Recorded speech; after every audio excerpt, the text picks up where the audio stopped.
Hey everyone, this is Gaurav here and welcome back to the channel. क्या हाल है भाई आप सभी के? एकदम से बढ़िया, शानदार, एकदम झकास।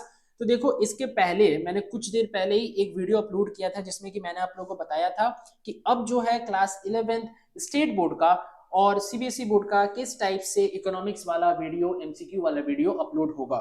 तो जिन भी बच्चों ने नहीं देखा है जाकर के देख लो, मैंने सारा कुछ उसमें शेड्यूल बता रखा है। ठीक है, चलो। सबसे पहला क्वेश्चन है, देखो, which of the following is not concern with the problem of choice.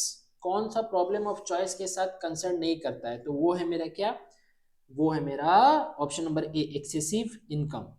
Second देखो, principal characteristics of resource are. Principal characteristics क्या है रिसोर्स का? They are scarce in relation to our need, यानी कमी है, हम लोग का जितना जरूरत है और रिसोर्स जितना है वो दोनों कम है।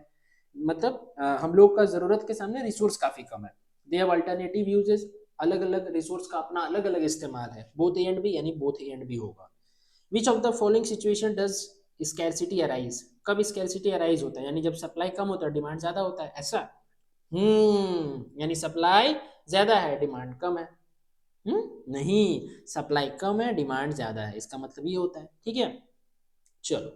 थ्री का भी हो गया। फोर देखो, economic problem arise due to the fact that what human resource are scarce, humans wants are unlimited, resource have alternative uses, या all of these? तो all of these।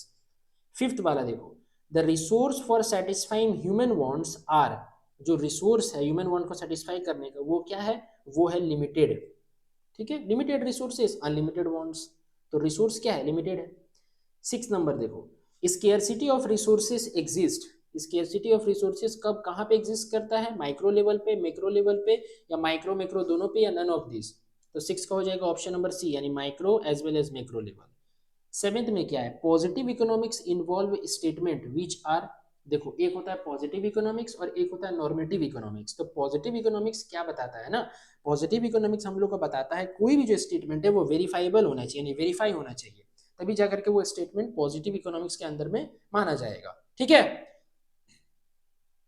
Next question का बात करते हैं, क्वेश्चन नंबर 8 का। Statement which does not offer any suggestion is known as. वो statement जो कि कोई सजेशन ऑफर नहीं करता है, उसको हम लोग कौन सा स्टेटमेंट कहते हैं? उसको हम लोग कहते हैं पॉजिटिव स्टेटमेंट। ठीक है, नाइन्थ का देखो, normative economics deals with. Normative economics किसके साथ डील करता है? नॉर्मेटिव इकोनॉमिक्स डील्स करता है fact, opinion, both A and B, none of this. तो हमेशा याद रखना, नॉर्मेटिव इकोनॉमिक्स ओपिनियन के साथ डील करता है। टेंथ देखो, which of the following is the example of economic activity. कौन सा इनमें से इकोनॉमिक एक्टिविटी का एग्जाम्पल है? Production, consumption, exchange, all of this. तो ये मेरा हो जाएगा ऑल ऑफ दीज। ठीक है, 11 का देखो, who controls economic activity under centrally planned economies. कौन इकोनॉमिक एक्टिविटी को कंट्रोल करता है इकोनॉमी में? तो वो है मेरा क्या, गवर्नमेंट। ठीक है, नेक्स्ट में क्या है देखो, the government does not interfere in the process of decision making under. कौन सा डिसीजन मेकिंग में गवर्नमेंट अपना रोल, अपना जो हिस्सा होता है वो नहीं दिखाता है? वो है मेरा मार्केट इकोनॉमी में। क्या है? मार्केट इकोनॉमी में। Consumer is sovereign under. ठीक है, under what economy consumer is sovereign? Under what economy? Controlled, free economy, mixed economy, both B and C, यानी बोथ बी एंड सी। समझ गए बात को? तो कोई दिक्कत यहाँ तक? कोई दिक्कत नहीं। अब देखो, आगे बात करेंगे। आगे जो मेरा कहानी है वो देखो क्या है। क्वेश्चन नंबर 14 देखो क्या है, economic problem arise due to. Economic problem क्यों आता है? Limited wants, scarce means alternative uses, या बोथ बी एंड सी? तो बोथ बी एंड सी। अभी मैंने बताया कि क्या स्केयर्स मींस भी है और अल्टरनेटिव यूजेस भी है। चलो 15 देखो, slope of production possibility curve is. जो प्रोडक्शन पॉसिबिलिटी का कर्व होता है उसका स्लोप कैसा होता है? देखो, प्रोडक्शन पॉसिबिलिटी कर्व ऐसे बनता है, तो उसका स्लोप कैसा होता है? उसका जो स्लोप होता है वो मेरा होता है concave to the point of origin, concave होता है। 16th में देखो, the problem of what to produce relates to. जो प्रॉब्लम है व्हाट टू प्रोड्यूस का, वो किसके साथ रिलेट करता है? वो मेरा रिलेट करता है choice of goods and services. Choice of goods and services.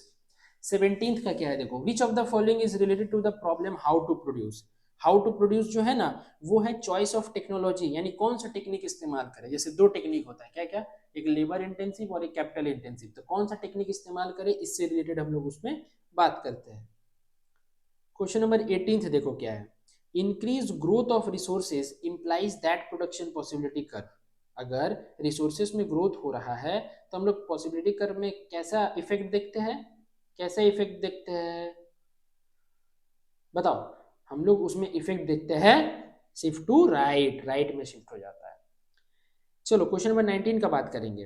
क्या लिखा है इसमें कि कनकेविटी ऑफ पीपीसी इंप्लाइज, जो पीपीसी कर्व है उसका जो कनकेव होता है ना, इसका मतलब क्या होता है, इसका मतलब होता है इंक्रीजिंग स्लोप, यानी जो स्लोप है वो इंक्रीज हो रहा है। 20 देखो, the shape of transformation curve is changed by, जो टीसी कर्व, जो टीसी है, टीसी यानी पीपीसी, पीपीसी का ही दूसरा नाम टीसी होता है, प्रोडक्शन पॉसिबिलिटी कर्व का ही दूसरा नाम होता है ट्रांसफॉर्मेशन कर्व, और एक इसका नाम है प्रोडक्शन पॉसिबिलिटी फ्रंटियर, ठीक है। तो the shape of transformation curve is changed by, किससे चेंज हो जाता है शेप ऑफ ट्रांसफॉर्मेशन कर्व, जल्दी बताओ। वो चेंज होता है मार्जिनल अपॉर्चुनिटी कॉस्ट यानी इंक्रीजिंग एमओसी से, ठीक है। 21 देखो, when resources are shifted from use 1 to use 2 given technology for example, ठीक है। The marginal rate of transformation, अगर कोई रिसोर्सेज को हम लोग शिफ्ट करते हैं ना गिवन टेक्नोलॉजी के अंदर, तो जो मार्जिनल रेट ऑफ ट्रांसफॉर्मेशन है वो हमेशा क्या होता है, इंक्रीज होता है। अब देखो,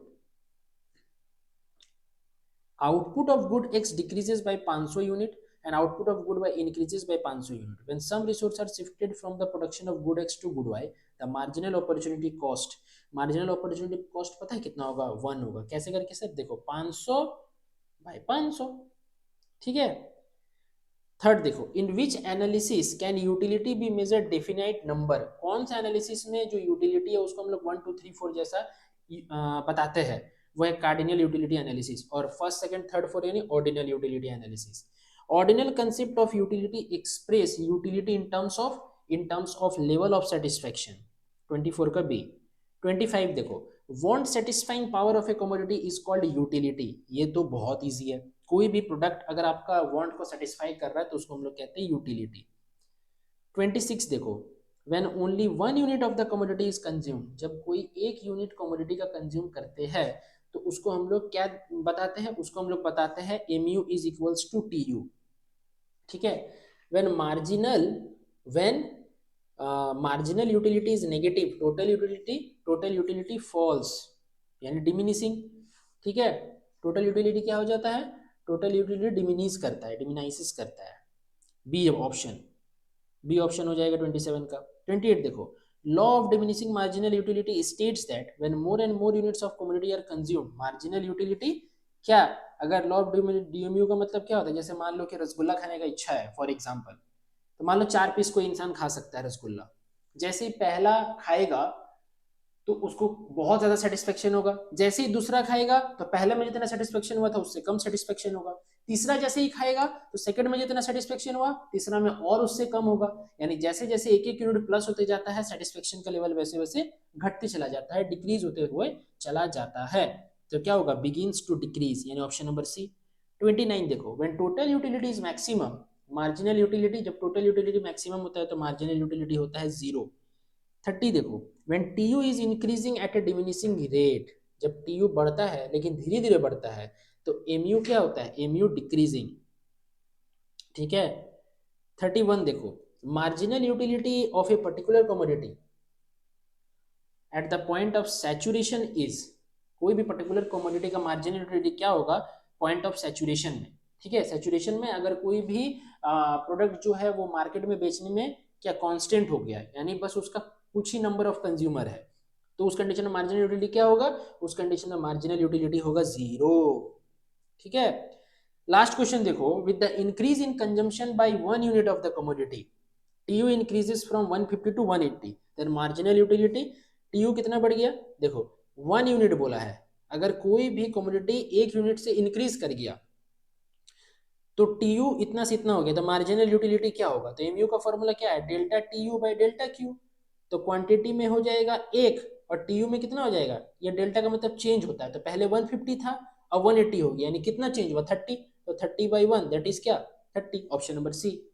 तो आई होप आप लोग को वीडियो पसंद आया होगा, वीडियो पसंद आए तो वीडियो को लाइक कीजिएगा, चैनल में न्यू है तो प्लीज चैनल को सब्सक्राइब कर दो और बेल आइकन को प्रेस कर देना ताकि मेरे सारे वीडियो का नोटिफिकेशन आप सभी तक पहुंच सके। तो चलिए मिलते हैं नेक्स्ट वीडियो में, till then bye bye, wish you all the very best for your exam, keep growing and keep learning.